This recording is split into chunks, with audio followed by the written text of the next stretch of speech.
Come on, you're a first-time author. I've been writing novels for about 6-7 years now, and haven't even got a mention.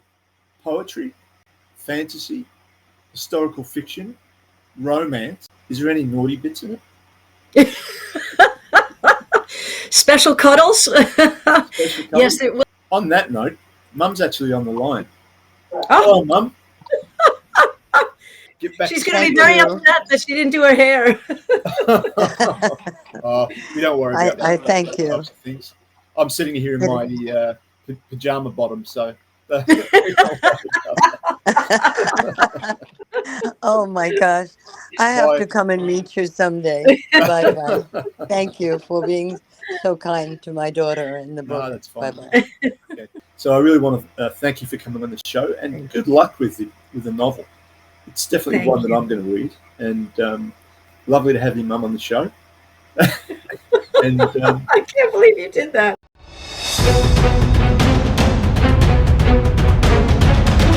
Hello, today we're welcome down to on sunny Sarah Sydney. Townsend. Oh, thank you for having me.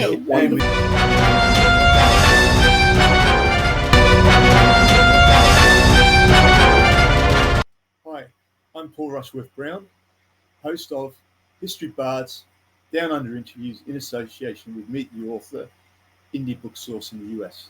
And we're here with a wonderful new author today, Catherine Hughes, who's written a wonderful book called In Silence Cries the Heart. Welcome to the show, Catherine.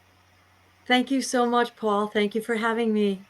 Not a problem. Now then, I need to talk to you about something very seriously. Finalist in fiction romance for the American Writing Awards. Honorable mention in historical romance for Coffee Pot Book Club Awards. Honorable mention in general fiction for New England Book Festival Awards. Historical Fiction Company 5-star rating. Winner of the silver medal in the category of historical fiction romance. And a gold medal in romance for The Feathered Quill. Come on, you're a first-time author. I've been writing novels for about 6-7 years now, and haven't even got a mention in an award. Thank you. Thank you. But I really can't accept any of that, or any of those accolades in a way, because it's not my story. It's the story of Mary and Donal, and I think people are drawn to that kind of love. So it really was the characters, I think, that came across and earned all those awards, because this story is just a priceless one. I mean, I've read part of the book. Poetry, fantasy, historical fiction, romance. It covers about 3 genres. So tell me, how did you originally come up with the idea to sort of like mix historical fiction? I mean, what a fantastic idea. I mean, it's very sort of like close to one of my favorite miniseries, Outlander. What would you trade for love? Catherine Hughes' In Silence Cries the Heart is a spellbinding journey that bridges centuries, weaving the modern tale of Caitlyn, an American schoolteacher, with the tragic 17th century romance of Donal Donn, a daring poet-thief, and Mary McElroy, a laird's spirited daughter. As Caitlyn unravels the haunting mystery of their forbidden love during her visit to Scotland's Undlay Castle, she is transported into their world through vivid dreams and mystical encounters. Set against the rugged backdrop of 1665 Scotland, this dual-timeline story explores love's defiance of societal constraints, the perils of passion, and the echoes of the past that shape our present. With rich historical detail, poignant poetry, and a touch of magical realism, Hughes crafts a tale of devotion, betrayal, and resilience that resonates across time. It all started on a trip, actually, to Scotland when I visited Undlay Castle, and I went down to the dungeon there, and there was a placard about its most famous prisoner, and his name was Donal Donn. And they said that he was executed not so much because he was a cattle thief, but primarily because he was in love with the laird's daughter. And then I found this really neat historical book from William McKay. And in there I found some of his poetry, his last words, the poems that he wrote for Mary, how he was caught, his execution, and all that kind of stuff. And And then I just kind of felt that this story needed to be told.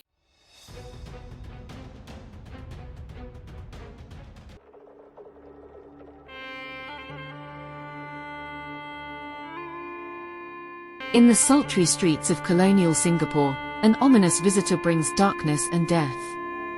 Harriet Gordon, now finding her footing as a teacher at a girls' school, grapples with the uncertainty in her relationship with Robert Curran. Recently back from a long stint in Kuala Lumpur, Curran's hopes for a long-awaited promotion are dashed when the post is handed to an old foe from Scotland Yard, deepening his frustration. The arrival of the colonial Foreign Secretary, Sir Henry Cunningham, stirs memories of one of Curran's most troubling unsolved cases. When a young girl mysteriously dies at a ball held in the Secretary's honor, Curran finds himself at odds with his new superior. Confiding his growing suspicions to Harriet, he is devastated when she inadvertently betrays his trust, placing his career in jeopardy. But with a second death shifting the investigation's course, Harriet and Curran must work together to bring justice to a grieving family and salvage their fragile bond before it's too late.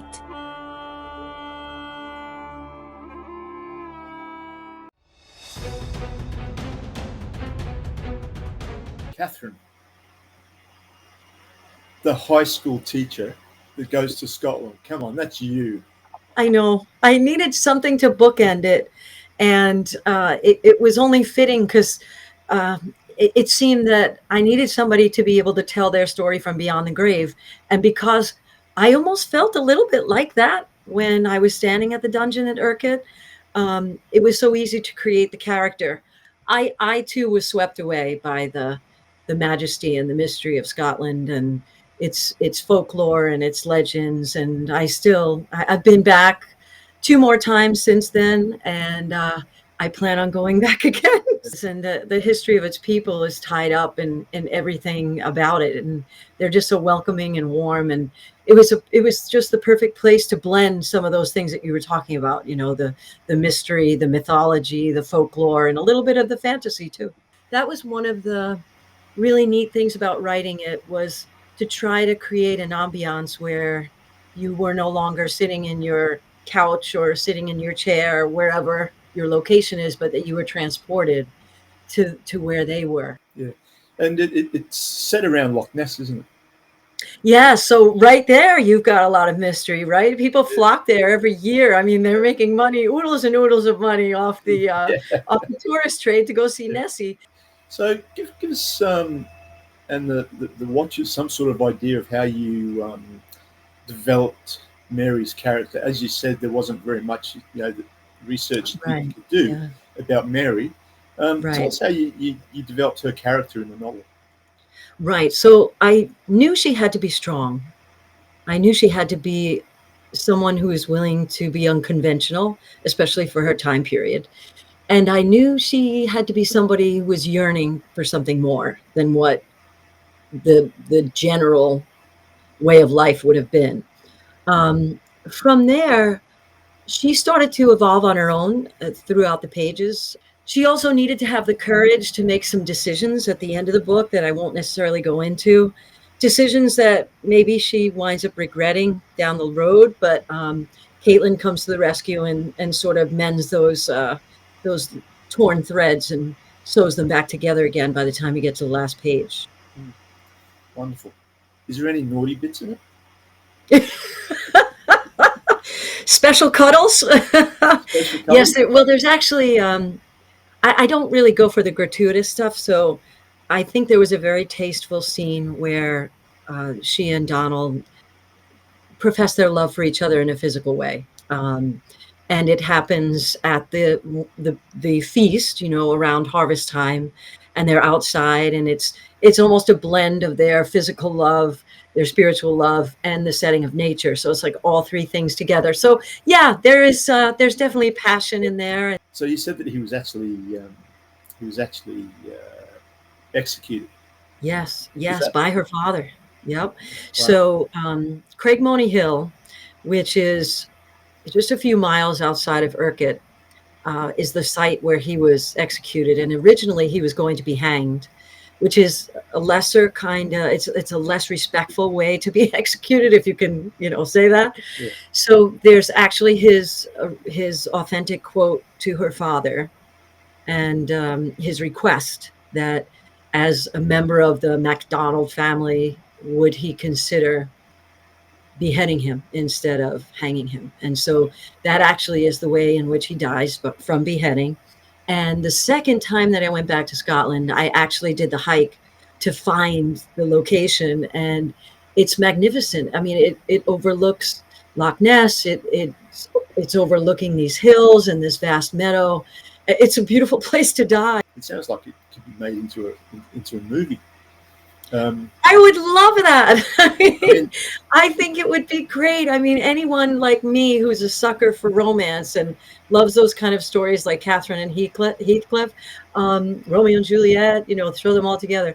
I think this would be great for the cinema. I really do. And so if anyone else there is interested, you've got a great storyline. So tell me, what was the most difficult part of the novel to write for you? Yeah, that's a great question. The most difficult part was trying to figure out Mary, how to capture her essence without making her sound like a cardboard cutout of someone who was an anomaly, like she still had to be true to the 17th century. So you can't make her the kind of woman that you would think of as like a modern day woman. Mm. So it was a very fine line to tread and to walk. Mm. And then also it was very difficult to figure out what to do with her after he was executed. Discover the extraordinary life of George Matcham, the man who dared to cross continents in an era of exploration and intrigue. Born in Bombay under the East India Company's watchful eye, George embarked on 3 monumental overland journeys between Asia and England. His adventures set the stage for a remarkable story, culminating in his marriage to the beloved sister of the future Lord Admiral Nelson. Through his intimate connections with Nelson and the enchanting Emma Hamilton, George's life is vividly brought to life with authentic period press clippings and eyewitness accounts.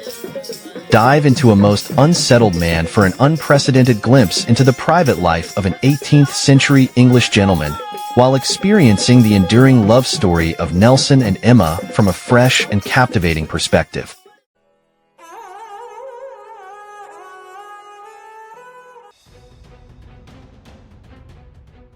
Once he was executed, how long did the novel continue after that? When Caitlyn, the American schoolteacher, has her sort of flashback into history, it happens when she gets to the dungeon and Donald has been arrested. When she wakes up, it's when Mary comes to the cell, and he's already been taken to the execution location. So as far as how much remains, there's probably about 50 pages or 60 pages left, because the story's not over at that point. The farewell portions were hard to write too. Mary's farewell the night before she was going to run away supposedly with him, and all the people that meant something to her, that I actually found myself welling up a little bit when she was bidding farewell in her mind to all these people. When a writer can sort of like actually write a scene and actually start to get emotional about it, that's pretty powerful. Yes, it's juice. You know what's going to happen. Imagine people who are reading it, and it sounds like I'd be in tears. I know. No, Mum's actually on the line. Oh, Mum. She probably can't hear us. Hi, Mom. Oh, Mum, can you hear me? I can hear you. Yeah. Hi. How are you? I was just talking about you. Fine. How are you? Are you proud of this wonderful daughter of yours? I can't tell you how proud I am of her. She's absolutely wonderful. And I believe that these 2 lovers needed to have this book written. That, I think, they came to her somehow, some way. They wanted everyone to know how much they loved each other and that they couldn't live without each other. But they were buried in history. So they wanted to come and explain to people what their love was like.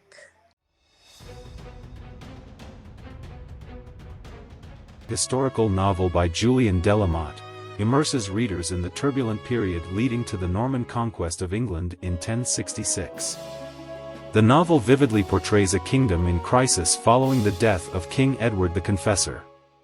Harold, the Earl of Wessex, is hastily crowned king but faces immediate threats from Viking and Norman invaders. With meticulous research, Senlac brings to life the battles and intricate politics of the era. This meticulously crafted work is poised to be a landmark in historical fiction, captivating fans with its authenticity and emotional depth. Bards Sing of Love and War is a captivating historical novel set in 11th century Wales, where love, honor, and ambition clash amidst the Norman invasion. As Chief Bard Rodri mentors young Tal, the tale unfolds with political intrigue, familial loyalty, and forbidden romance, centering on Griffith Rhys's quest to reclaim his kingdom and win Gwenllian's heart. Amidst King Henry I's campaigns, and betrayals within King Gruffydd Sinan's court, a web of deception, secret marriages, and daring rescues promises to enchant fans of epic romance and adventure. In the charming but secretive town of Wallingford Heights, 1893, 3 hairdressers and a seamstress are more than just masters of style, they're amateur sleuths. When a chilling triple murder rocks their sleepy Massachusetts town and a young suffragist is wrongfully accused, these 4 spirited women from the Vine Salon, one of America's first, must unravel a web of dark secrets. Using their keen ears for gossip and sharp minds, Estelle, Chastity, Mary Lou, and Clara dive into a thrilling mystery that intertwines the dangers of the past with the promise of a changing future.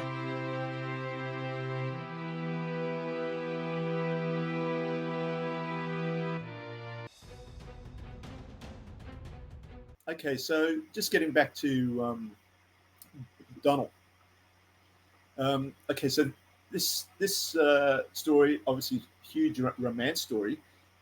He was a bard, I suppose, called back then, a storyteller, a poet, but he was also a thief. The stuff that I found on him historically quoted him as the Rob Roy of his generation. So he was a thief, but he was kind of like a virtuous thief, if there's such a thing, because he wasn't trying to make a profit off it as much as he was trying to help the poor people in the community who were being wronged by some of the noblemen that were just sort of super greedy and taking everything away from the general population. So he was kind of like a good guy who was a Robin Hood type.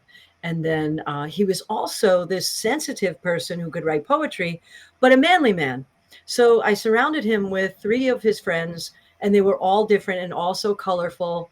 And they were really the kind of guys that you would follow, into battle, because they were all for one for all kind of type people.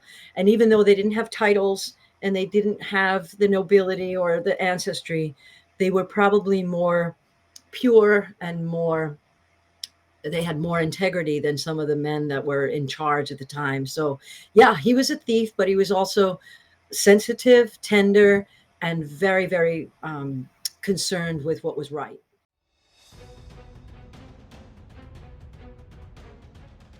Step into the rugged world of Plymouth, 1620, where Sarah, a courageous woman, embarks on an unforgiving journey in the new world.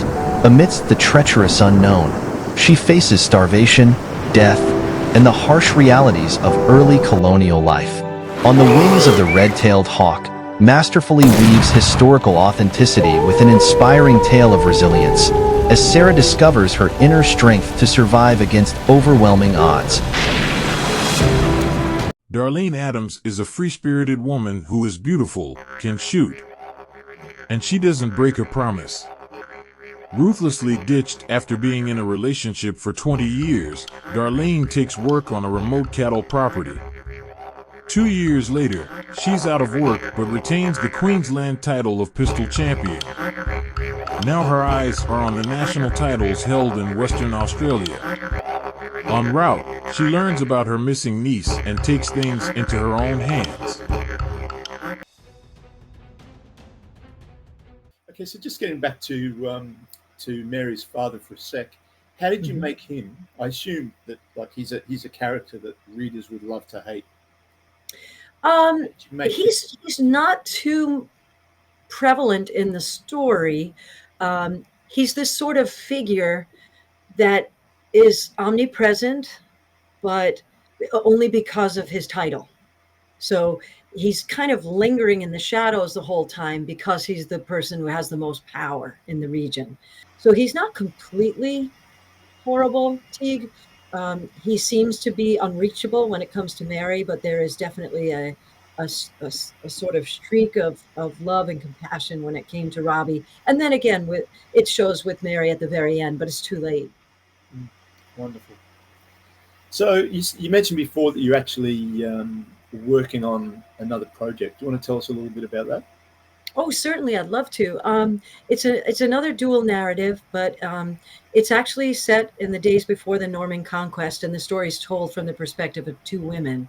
One who's from Normandy, and the other who's the daughter of Edward the Exile, who eventually becomes Queen Margaret of Scotland. But these two, their paths are going to cross, and I'm kind of telling the story of this monumental historical event from the perspective of two women. So Catherine, I mean, everything about the novel, it's sort of like something that I would like to read. All right. I hope so. We've got obviously historical fiction. We've got fantasy.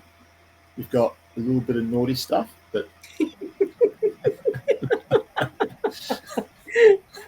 yep. Right, but told in a nice way.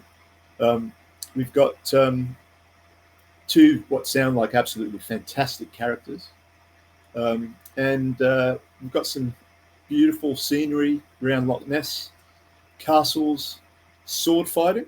So I really want to thank you for coming on the show, and good luck with the novel. It's definitely one that I'm going to read, and lovely to have your mum on the show. And I can't believe you did that. And, you're too funny. Thank you, Paul. Thank you so much. See you, I appreciate every minute. Thank you. Bye.